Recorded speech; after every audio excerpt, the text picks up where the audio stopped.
The Illuminati does exist. The secret society is so notorious that many have assumed it resides only in legend and myth. But it was in fact founded on May 1st, 1776, in the heart of Bavaria, Germany.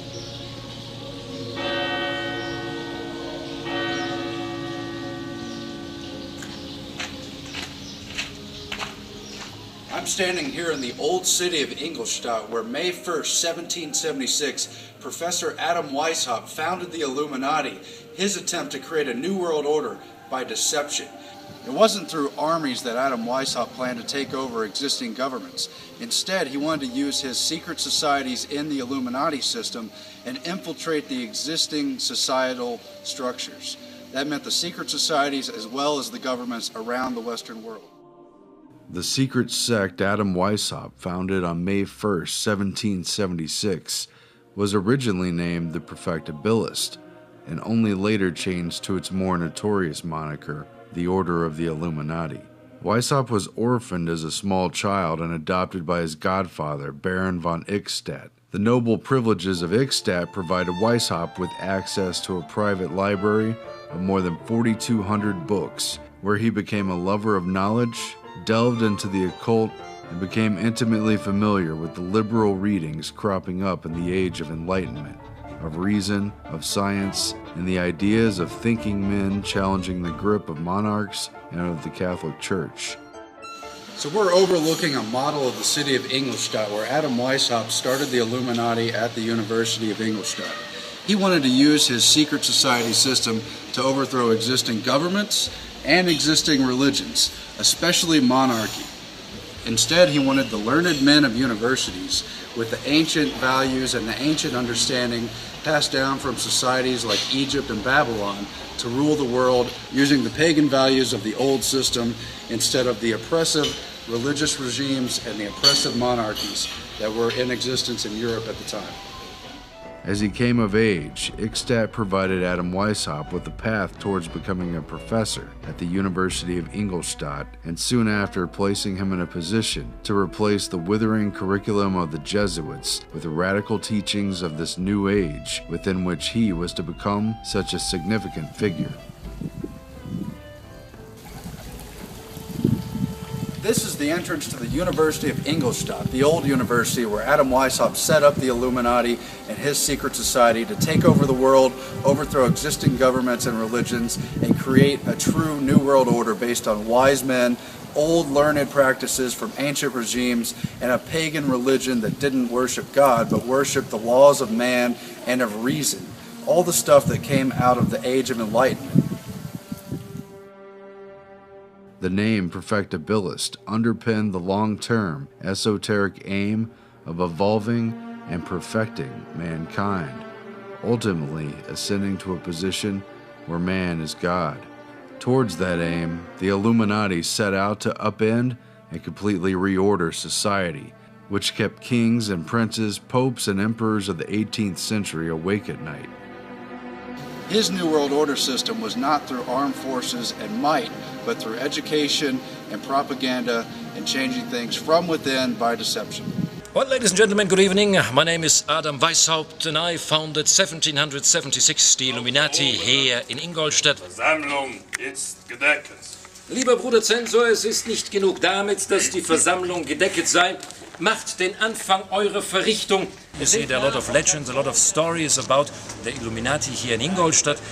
Dieser Martin Luther, damals noch Augustinermönch, er war mit den Zuständen in der katholischen Kirche so ganz und gar nicht zufrieden. We'd like to show the historic background of the original Illuminati founded here in Ingolstadt. Adam Weishaupt founded the original Bavarian Illuminati, a secret order he founded here around the University of Ingolstadt, and in the beginning it was a pure opposition against the powerful Jesuits. They had a very strong, a very important role here at the Ingolstadt University. Of course, they were trying to keep the power for the church. They were trying to avoid the modern science. They didn't allow the modern science to be taught at the Ingolstadt University. And Adam Weishaupt, he wanted, in the age of enlightenment, he wanted to read everything, to teach everything. At the beginning it was only more a club of young students, but later on he developed a couple of other aims, a couple of other goals. Of the zealous members of the Lodge Theodore, the most conspicuous was Dr. Adam Weishaupt, professor of canon law at the University of Ingolstadt. This person had been educated among the Jesuits, but the abolition of their order made him change his views, and for being their pupil, he became their most bitter enemy. He had acquired a high reputation in his profession, and was attended not only by those intended for the practice in the law courts, but also by the young gentlemen at large in their course of general education. And he brought numbers from the neighboring states to this university. He embraced with great keenness this opportunity of spreading the favorite doctrines of the Lodge. Behind the scenes, powerful people like Mayer Amschel Rothschild were involved in founding the Bavarian Illuminati, while important, titled, and lettered men composed its membership. It claimed to work in secret, only because it couldn't work out in the open. The object of the Illuminati, while it remained elusive, was nothing short of a universal revolution set in motion by a, quote, invisible government of initiated agents of influence. As Terry Melanson explains, in 1777, Weishaupt was initiated into the strict observance lodge Zur Behutssamkeit, wherein he was deeply influenced by the concept of quote-unquote unknown superiors, whom he believed were silently and omnisciently watching his all within the organization, as any member might secretly inform these unknowns at any time of any misconduct. There was a check at all times on behavior. It was this concept that Weishaupt impressed upon his Illuminati membership, even as they joined and took over this Munich-based lodge, expanding its reach. Meanwhile, other strict observance Freemasons would be drawn into this secret order as well, most notably Baron von Knigge. His elite connections within Freemasonry, and in particular the German court of Hesse-Kassel, connected Weishaupt's core group with prominent and influential figures throughout the upper classes. Thus, through recruitment and organizational efforts spurred by Knigge, Weishaupt's initiates grew to number several thousand, allowing he and his most trusted associates to virtually take over Freemasonry from within. The Bavarian Illuminati used Masonry and other competing secret society lodges as an engine to conceal its inner membership and project its agenda into already powerful circles. As Terry Melanson notes, it became apparent that virtually every court, council, and duchy of Europe had been infiltrated by, quote, men of all stations who were secretly sworn to the notorious order. It became increasingly apparent that their secret doctrines were met with serious intent, as well as the means to carry out their plans. According to Masonic scholar Albert Mackey, as well as Melanson, in 1782, the most important Masonic Congress of the entire 18th century was held over the course of some 2.5 months on the grounds of Wilhelmsbad, on the property of William IX of Hesse-Kassel, whose financial overseer was Mayer Amschel Rothschild. Here, in 1782, at the site of a spa and castle ruins which included a large stone pyramid, was a contentious meeting of conflicting opinions which resulted in the end of dominance for the strict observance model of Freemasonry and the beginning of dominance for a near-total takeover of Freemasonry by the Illuminati, under the skillful influence of Knigge and by proxy Weishaupt. I am now arrived at what I should call the great epoch of cosmopolitanism, the scheme communicated to Baron Knigge by the Marchese di Costanza. This obliges me to mention a remarkable lodge of the eclectic masonry erected at Munich in Bavaria in 1775 under the worshipful master, Professor Bader. It was called the Lodge Theodore of Good Counsel. It had its constitutional patent from the Royal York in Berlin, but it formed a particular system of its own, by instructions from the Loge des Chevaliers Beneficents at Lyons, with which it kept up a correspondence. This respect to the lodge at Lyon had arisen from the preponderance acquired in general by the French party in the convention at Wilhelmsbad. The deputies of the Mosaic lodges, as well as the remains of the Templars and Stricton Observants, all looking up to this as the mother lodge of what they called the Grand Orient de la France, consisting in 1782 of 266 improved lodges. A number of high-ranking and notable members joined the Illuminati as a result of this conference, including Johann Joachim Christoph Bode, who would later succeed Weishaupt and spread Illuminism into France in time to provoke the revolution there. A dissenting member of this Wilhelmsbad conference, nonetheless confined to secrecy, reportedly walked away warning with horror about the quote tragic secrets he carried.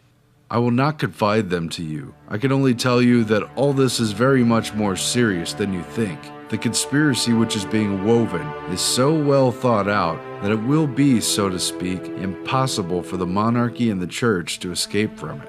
So, what happened at this 1782 meeting was actually genius on the part of the Illuminati provocateurs, and the reason they still get so much of the street cred still today. At first, it seemed like an extraneous detail in the story. The strict observance lodge system fell apart and lost its power in a vacuum that Weishaupt's network filled. But the Illuminati liked many aspects of the strict observance, especially the idea of a panopticon within the order's structure. There was always someone watching, observing, and supervising from the shadows, but those carrying out the orders never knew from whence the authority came. Likewise, Weishaupt drew many of his tactics from the Jesuits, who were his ideological enemies and whom he and his peers had seized power from in a coup. The Illuminati stole and borrowed from the Jesuits' playbook for covert action and put the subtle art into practice. Strict observance fell out of favor because the adepts of other diverse lodges weren't comfortable with the hardcore tenets that Weishaupt had already personally internalized and sworn to. This allowed Weishaupt's Illuminati to control the network of differing lodge traditions through eclecticism and cosmopolitanism. I'm standing in the old city of Munich, not far from where Adam Weishaupt's headquarters for the Illuminati was found. It was the Lodge Theodore, also known as the Lodge St. Theodore Albon Council. Now that lodge is nowhere to be found on the internet, although we know it's here somewhere in the old city. A lot of that old city was destroyed in World War II.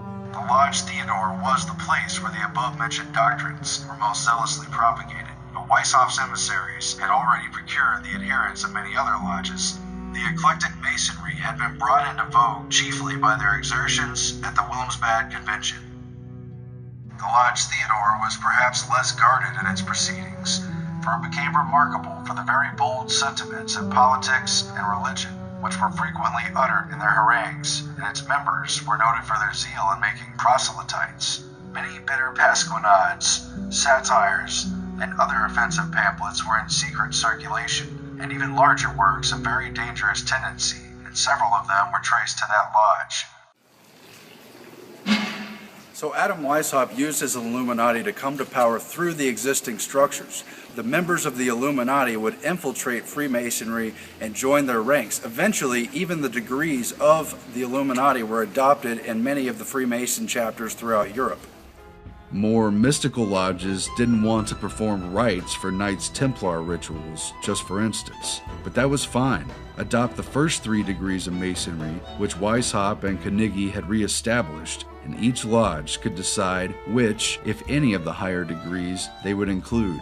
When this plays out, each node in the network gets to wear the colors that it likes, and blend in with the locals the way it sees fit. Thus, the face of this secret order is that much harder to recognize. The order, then, can be attached to everything and nothing, a leviathan.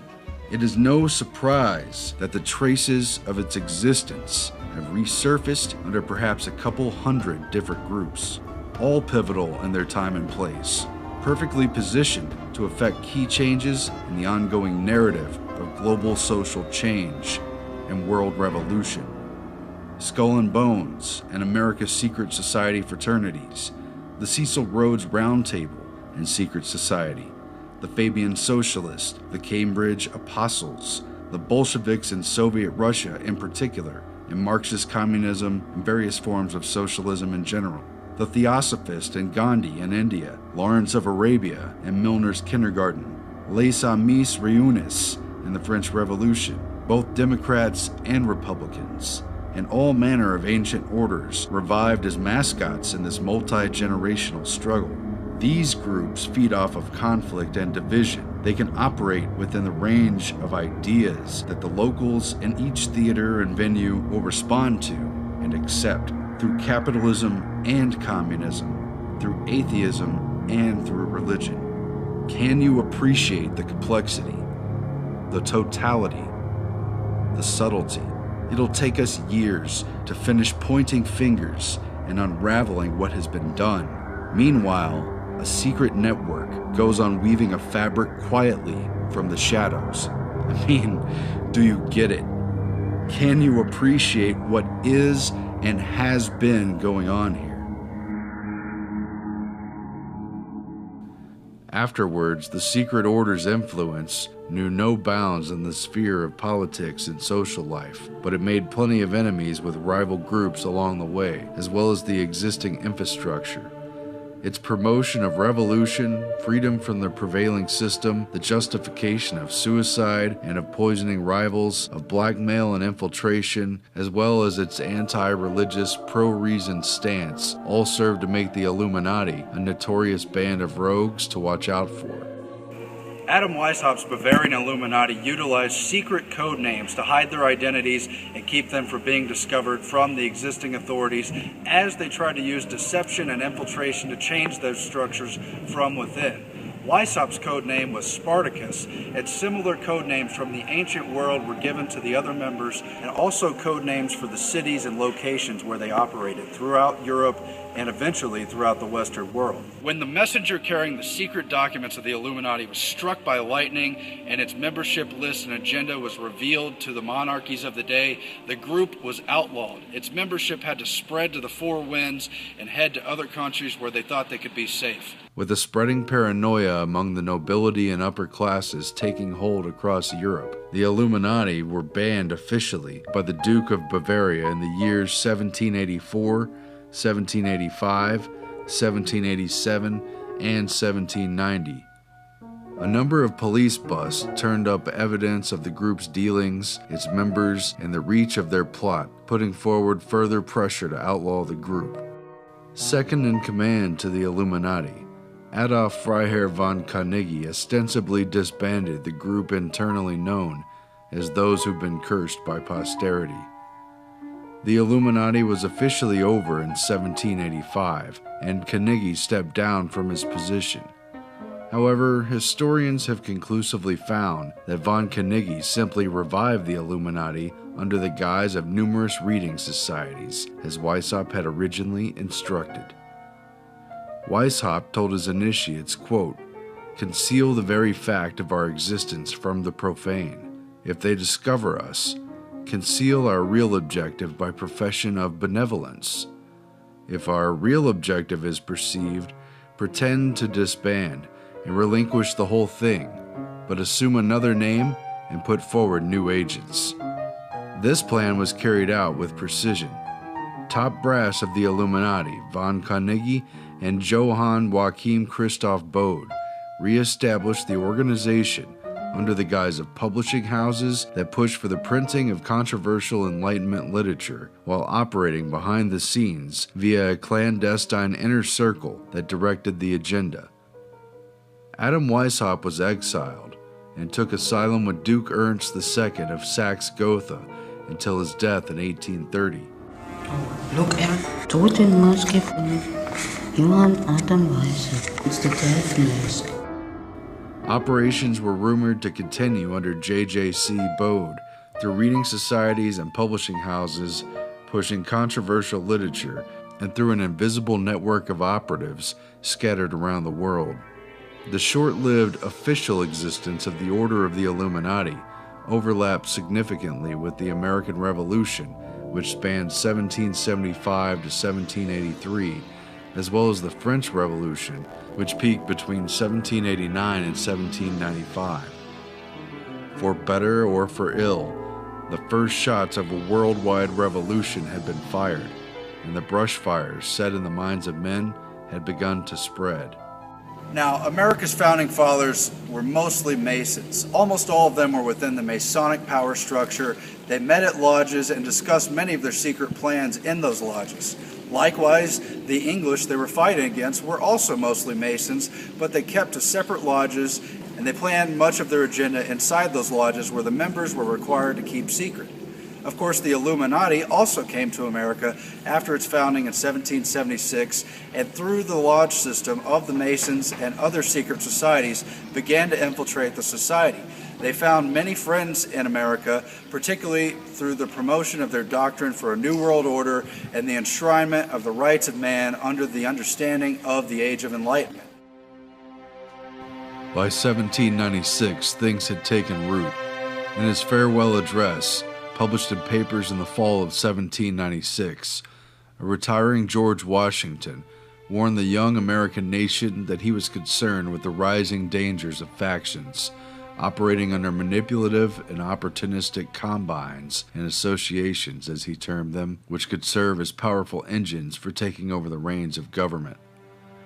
All obstructions to the execution of the laws, all combinations and associations under whatever plausible character, with the real design to direct, control, counteract, or all the regular deliberation and action of the constituted authorities, are destructive of this fundamental principle and a fatal tendency. They serve to organize faction, to give it an artificial and extraordinary force, to put in the place of the delegated will of the nation, the will of a party, often a small but artful and enterprising minority of the community, and according to the alternate triumphs of different parties, to snake the public administration, the mirror of the ill-concerted and the incongruous projects of faction, rather than the organ of consistent and wholesome plans, digested by common councils and modified by mutual interest.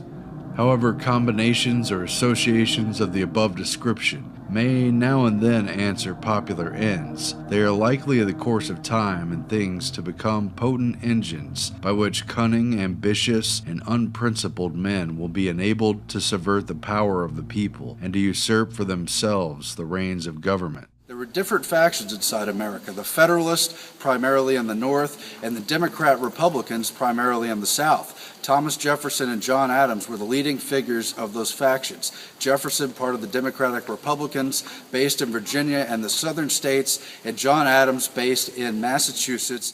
The 1797 publishing of John Robison's Proofs of a Conspiracy, which became popular and widely read in America, formalized the growing concerns in the English-speaking world about a network of influence out of control. The Illuminati had become a big talking point in the day. Privately, Washington acknowledged that the influence of the Illuminati and Jacobins clubs had spread to America, though Washington denied that it had taken root inside the Freemasonic lodges inside the United States. Despite the complete integration of Masonry and Illuminati across Europe, Washington instead shifted blame to the Democratic Republican clubs that had popped up supporting Jefferson and Madison's party. In a letter dated September 25, 1798, George Washington responded to one G.W. Snyder, "I've heard so much of the nefarious and dangerous plan and doctrines of the Illuminati, but never saw the book until you were pleased to send it to me. I wish to correct an error you have run into of my presiding over the English lodges in this country. The fact is I preside over none, nor have I been in one more than once or twice within the last 30 years. I believe notwithstanding that none of the lodges in this country are contaminated with the principles ascribed to the Society of the Illuminati." In another letter dated October 10, 1798, Washington acknowledged receipt of G.W. Snyder's letter and of Robison's book about the Illuminati. In a third letter from October 24, 1798, former President George Washington wrote, "It was not my intention to doubt that the doctrines of the Illuminati and the principles of Jacobinism had not spread in the United States. On the contrary, no one is more truly satisfied of this fact than I am. The idea that I meant to convey was that I did not believe that the lodges of Freemasons in this country had, as societies, endeavored to propagate the diabolical tenets of the first, or the pernicious principles of the latter, if they are susceptible of separation. that individuals of them may have done it, or that the founder or instrument employed to found the democratic societies in the United States may have had these objects and actually had a separation of the people from their government in view is too evident to be questioned. These democratic clubs were secret societies where Illuminist members, Masonic members, and those promoting states' rights, mainly in the South, were able to meet in secret and agitate for their point of view. Because of this, they were seen as very threatening by the Federalist factions, mainly in the North, and attacked through the press of the day and through pamphleteering, and especially through the clergy, mainly based in Massachusetts. It was no secret that Washington disagreed with the growing wave of dissent against the centralized policies spearheaded by Alexander Hamilton within his administration. Thomas Jefferson had left the administration to organize America's second political party, the Democrat-Republicans. Just as in France, which had turned revolutionary on the tail end of Jefferson's term as U.S. diplomat in Paris, this American party was to be a people's party, rousing the rabble and seeking to upset the balance of power so carefully arranged by the prevailing founders of the day. Jefferson's support for the French Revolution had fostered support for the growth of Democratic-Republican societies, which operated in a manner consistent with other independent Masonic lodges, and which continued to grow in strength even after France's reign of terror turned the Revolution to a bloody dark red color. In 1800, Jefferson wrote to the Bishop James Madison, cousin of the later president, acknowledging Robeson's book casting the Illuminati in a dark light, and instead defended Adam Weishaupt as a, quote, enthusiastic philanthropist who embraced the ideals of science, reason, virtue, and the, quote, perfectibility of man, though Jefferson claimed to have no previous knowledge of his work. I have lately, by accident, got a sight of a single volume, the third, of Abbe Birrell's Anti-Social Conspiracy, which gives me the first idea I have ever had of what is meant by the Illuminatism against which Illuminate Morse, as he is now called, and his ecclesiastical and monarchical associates have been making such a hue and a cry. Berule's own parts of the book are perfectly the ravings of a bedlamite, but he quotes largely from Weishaupt, whom he considers as the founder of what he calls the order. I will give you the idea I have formed from only an hour's reading of Berule's quotations from him, which you may be sure are not the most favorable. Weishaupt seems to be an enthusiastic philanthropist. He is among those who believe in the indefinite perfectibility of man. He thinks he may in time be rendered so perfect that he will be able to govern himself in every circumstance, so as to injure none, to do all the good he can, to leave government no occasion to exercise their powers over him, and of course to render political government useless. This, you know, is Godwin's doctrine, and this is what Robeson, Berule, and Morse had called a conspiracy against all government. Weishaupt believes that to promote this perfection of the human character was the object of Jesus Christ, that his intention was simply to reinstate natural religion, and by diffusing the light of his morality, to teach us to govern ourselves. As Weishaupt lived under the tyranny of a despot and priests, he knew that caution was necessary even in spreading information. He proposed therefore to lead Freemasons to adopt this object and to make the objects of their institution the diffusion of science and virtue. He proposed to initiate new members into his body by gradations proportioned to his fears of the thunderbolts of tyranny. This has given an air of mystery to his views, was the foundation of his banishment, the subversion of the Masonic order, and is the color for the ravings against him by Robeson, Berule, and Morse, whose real fears are that the craft would be endangered by the spreading of information, reason, and natural morality among men. John Randolph, Bishop James Madison. Here George Washington, subsequently Chancellor of the College, received his surveyor's commission in 1749, Benjamin Franklin the honorary degree of Master of Arts in 1756, Thomas Jefferson in 1782 the degree of Doctor of Civil Law. Though Jefferson was a member of the Flat Hat Club secret society at the College of William and Mary as a young man, his connections to Masonry and the Illuminati have long been disputed, though he was often accused of being an Illuminatus. It is, however, a certainty that he interacted with numerous high-level figures in France believed to be connected with the Illuminati and whom he encountered during his time as a U.S. diplomat in Paris and as co-author of the draft of France's 1789 Declaration of the Rights of Man and of the Citizen. More than 20 years earlier, another suspected member of the Illuminati arrived on the shores of America with the help of Benjamin Franklin and, quote, just in time to spark off revolutionary thoughts. It was Thomas Paine.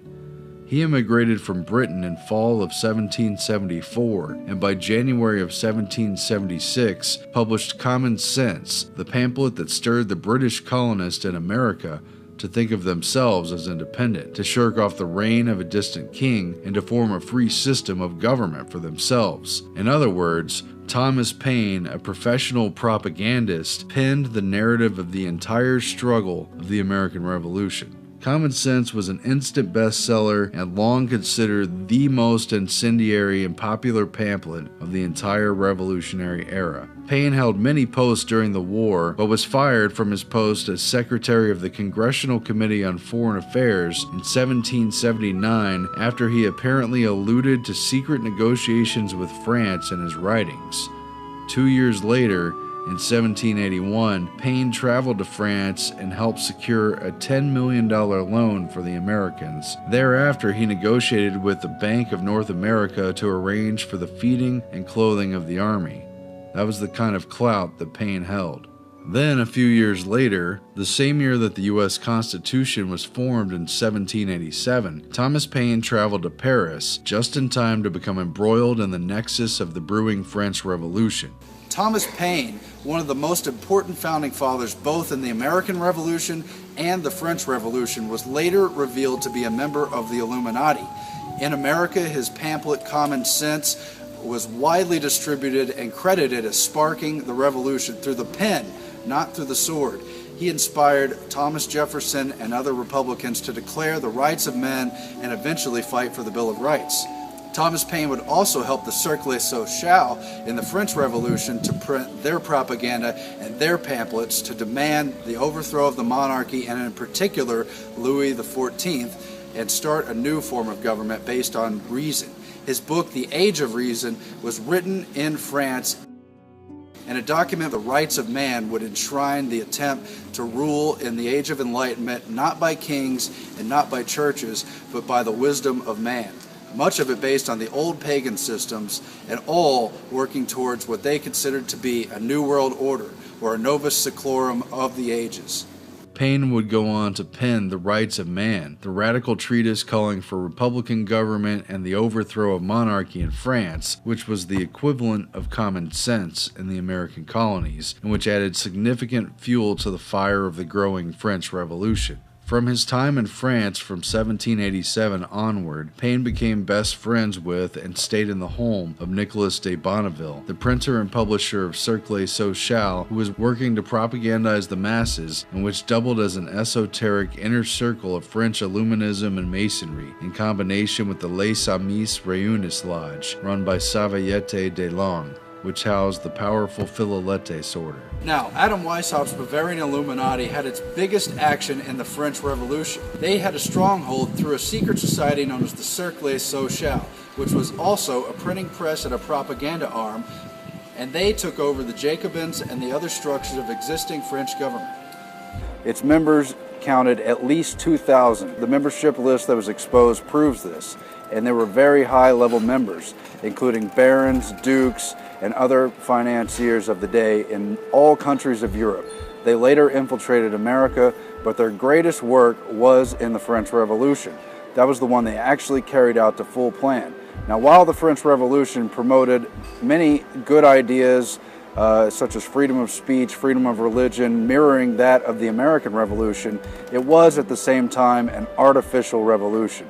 It wasn't from the people, it didn't come from the ground up. The Illuminati helped put the plan into action using secret societies and covert secret action planned more than a decade. In the summer of 1787, Johann Joachim Christoph Bode, the apparent head of the Illuminati order after Weishaupt's exile, traveled to Paris and convinced both Les Amis Réunis and the Cercle Social to accept Illuminati dictates under a newly formed secret lodge known as the Philadelphes, which was in essence the French Illuminati.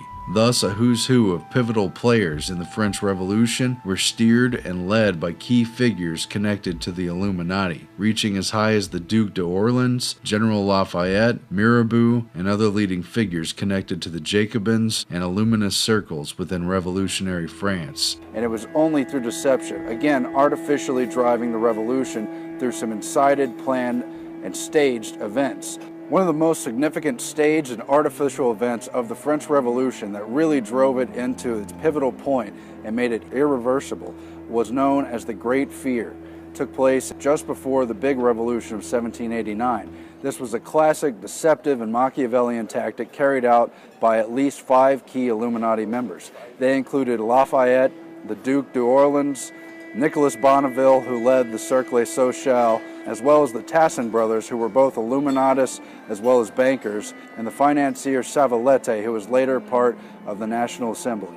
Their plan included hoarding wheat. This was the big move by Duc d'Orléans. He bought up a significant portion of wheat to keep food from the population and initiate a great fear. He exported it to nearby islands and kept it from the people. Then they paid for 400 to 500 soldiers who rode on horseback and carried, once again, forged letters from the king saying to burn down the other chateaus and that the king only wanted to keep his own chateaus. In doing so, they killed members of the clergy and other aristocrats who were considered the enemies of this French Revolution. But that wasn't the end of it. They used this great fear to tell the villagers they were in danger and needed to arm themselves. This led to forming local militias in numerous towns throughout the countryside. Once a critical and pivotal number of these local militias were formed, Nicolas Bonneville of the Cercle Social publicly called for the First National Guard, a national assembly of regular populace who were armed as a militia. This would allow them to effectively check the power of King Louis XVI and his armies and lead eventually to the Second Revolution, where the king was removed from power and later killed.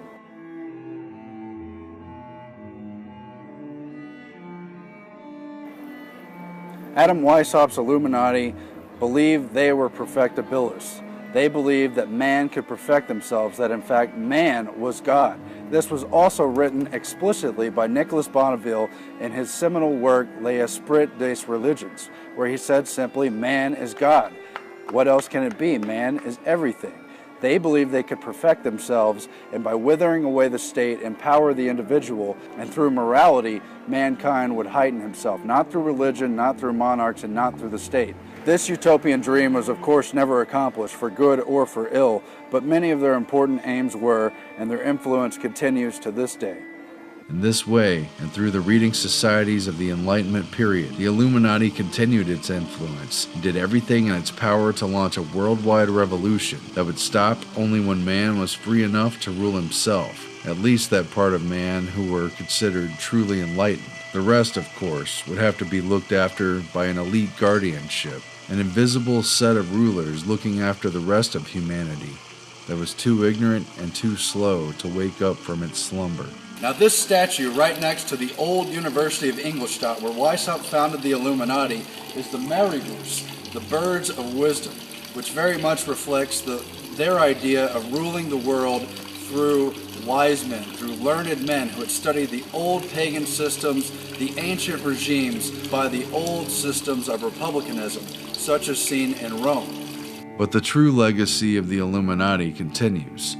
It was the working model for a secret government, cleverly concealed within existing institutions and perpetuated by the lure of its secret mysteries and seemingly noble aims. But those occultic religious trappings only disguised its true work, infiltration and domination. And we are, as a people, opposed to secret societies, to secret oaths, and to secret proceedings. For we are opposed around the world by a monolithic and ruthless conspiracy that relies primarily on infiltration instead of invasion, on subversion instead of election. In the beginning of 1783, 4 professors were summoned before the court of inquiry in question.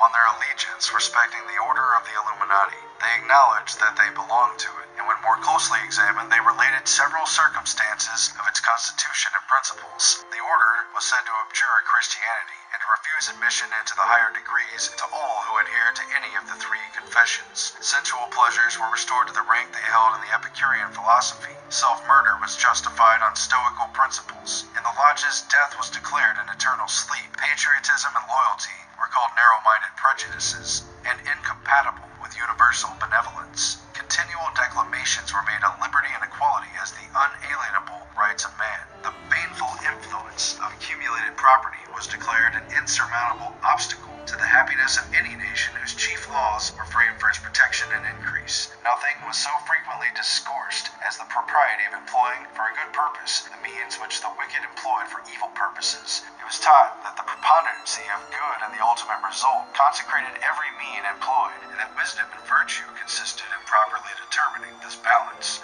This appeared big with danger, because it appeared that nothing would be scrupled at if we could make it appear that the order could derive advantage from it, because the great object of the order was held as superior to every consideration. They concluded by saying that the method of education made them all spies on each other and on all around them. But all this was denied by the Illuminati.